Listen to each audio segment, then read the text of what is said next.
Crypto.com get hacked too, just like everybody else. Cyber attacks and breaches are big business. As individuals, as companies, as countries, how do we control the risk and minimize the damage? Let's now give the floor to a frontline fighter in cybersecurity.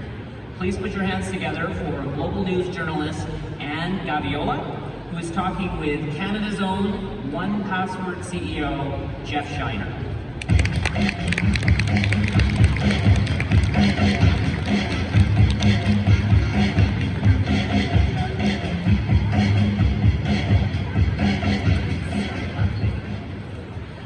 Hello, and welcome everybody. Pleasure to be able to spend some time with you today, Jeff. I'm going to start things off with just a little bit of place setting so that people understand where you're coming from in terms of this conversation about this big old topic about cybersecurity. Tell us a little bit in a nutshell about 1Password, your company. Yeah, absolutely. So 1Password, we've been around for 16 years. We're the leader in both passwords and secret management. We are, we serve over 100,000 businesses and millions of people worldwide. Okay, my next question is kind of, I call it, let's talk about the big pink elephant in the room. And of course it has to do with all things pandemic and what has changed during the pandemic. We've seen an acceleration of trends that were starting pre-pandemic and really kind of took off or went on steroids during. From a cybersecurity perspective, what would you say are the key things that have changed, some of the trends that are on your radar? There's two fundamental trends that happened over the last couple of years because of the pandemic. The first is work from home. Everybody's home life and work life have mixed. I think we've seen even now in this year, that's not changing. There's going to be a hybrid workforce. And what does that mean? It means people now have all of their home devices and their work devices mixed. You'll use Zoom at home, you'll use Zoom at work. And that causes a number of security challenges because now at work you're trying to sit there and protect the business, and now everybody's got all of these applications on their own personal devices. I think the second thing that really accelerated, and this certainly happened over the last 10 years, but really accelerated in the last couple of years, was the adoption of SaaS apps. There's SaaS apps for everything now. And that causes a security concern because now everybody's trying brand new apps all the time to be more productive, to, again, work in a hybrid environment. And companies are losing track of what apps their employees have. Right, and yeah, that work from home trend and move to remote work and hybrid work, we'll have to see how that kind of plays out. I'm really interested in kind of the future of work and what's next in terms of the next phase of all of this. But I would love to get into some personal anecdotes. I think personal stories are the kinds of things that people will remember long after this conversation is over. And I bet you've seen some pretty wild things just in the last couple of years in your line of work. Can you share with us some of the, some of the craziest things that you've seen in the realm of cybersecurity? Yeah, I'll share two. I'll share one that's very concerning and one that's a little humorous. Okay. On the concerning side, and many people may remember this, but it was 6 months ago, the Colonial Pipeline was largely shut down in the US with a ransomware attack. And that happened because a shared password was stolen. They just didn't take care of that shared password, and that impacted, I think, oil supply to close to half of the US. And that's the sort of risk that people face. Now the humorous one is a little bit embarrassing for me, but it shows you what humans do. I worked at I won't say which company, although you can probably look it up, but many years ago, and they had the typical policy of every 90 days you had to change your password. And you weren't able to use one of the last 6 passwords you used. So every 90 days I changed my password 7 times in a row, just so I could get back to the original. And this is what people do. This is the sort of silly things people do that we need to protect against. Yeah, no, I mean, the pain of constantly changing your password, every time I have to do it, I think, isn't there an app for this? Is there kind of a better way? But your company has actually done some research into how people's habits change when they're under stress. And of course, this pandemic, for many companies, for many people, this has been the stressor of all stressors.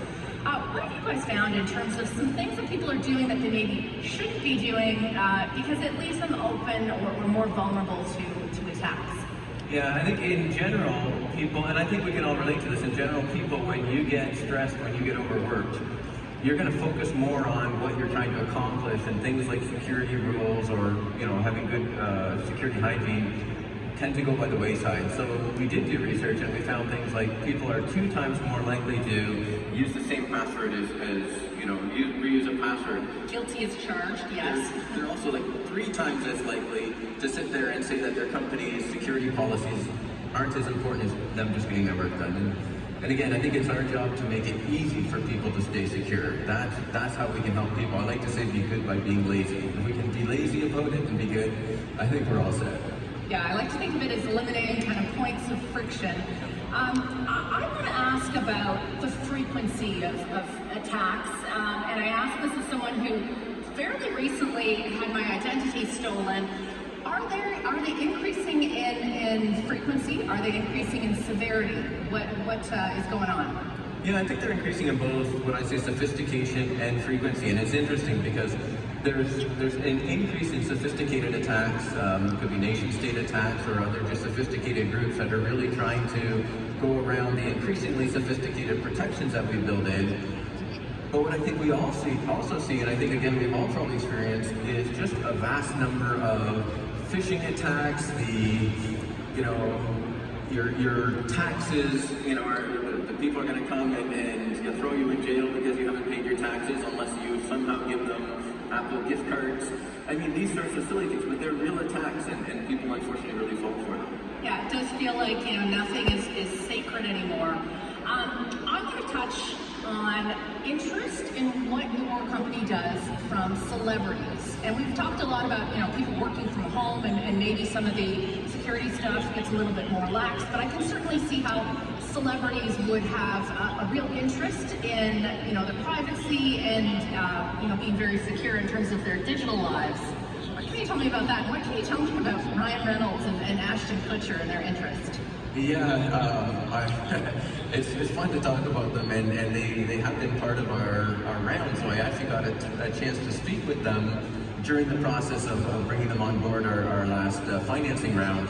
And first of all, let me just say, absolute fanboy. I get to speak with Ashton Kutcher, I get to speak with Ryan Reynolds. I don't care about what, let me just have a chance to chat. But I was really surprised to see, how much they use 1Password and how much they care. It makes sense because from a security point of view and a privacy point of view, the celebrities, folks like yourselves, have so much more to lose. But it was interesting to see how important it was to them that the privacy be preserved, and that's part of the reason why they use 1Password and other similar apps. It's fascinating stuff. I want to talk a little bit about what companies can do to create a culture of security. To your point about when times are stressful, that tends to go by the wayside from individual employees.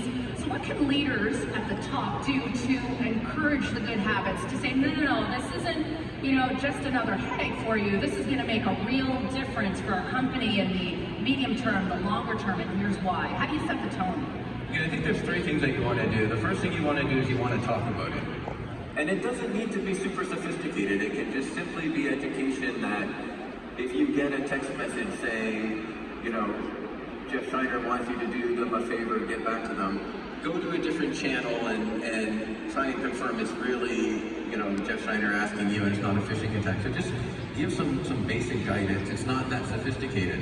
The second thing, and this is probably the most important, you have to make it a safe space.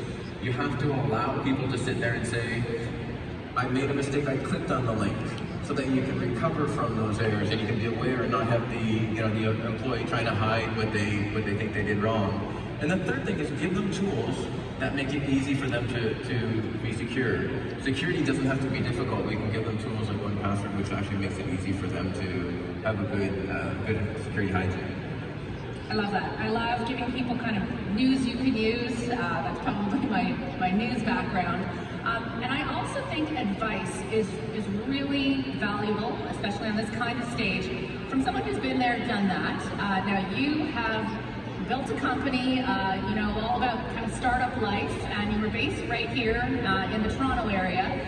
So tell us a little bit about your journey and kind of some advice for our audience, whether it's in person or watching on the live streaming, in terms of things you wish you could have told your younger self? They're still applicable today. Yes. 1Password, again, was started by two founding families, Dave and Sarah Rissom and Natalia.